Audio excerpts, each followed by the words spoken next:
je travaille depuis 12 ans à cela, c'est-à-dire qu'en fait je suis d'abord une amoureuse de l'ARN, une adepte convaincue du pouvoir de l'ARN de faire énormément de choses, au point que j'ai même été associée éditeur d'une revue qui s'appelle Current Gene Therapy, c'est-à-dire thérapie génique actuelle, dédié à l'ARN. Donc, s'il y a vraiment quelqu'un qui est intéressé par soigner par l'ARN, et surtout qui n'est pas réfractaire à utiliser l'ARN. Non, sinon je ferais autre chose. Hein. Mais évidemment.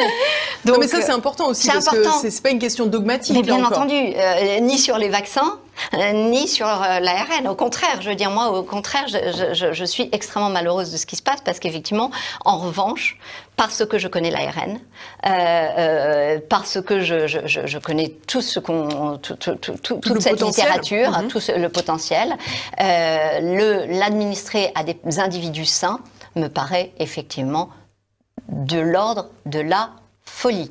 C'est-à-dire, vraiment, je pense que c'est inconcevable, compte tenu de la versatilité de cette molécule d'ARN, d'être capable d'interagir avec une foultitude de molécules, d'être capable d'être coupé en petits bouts qui peuvent vous faire aussi plein de choses, etc.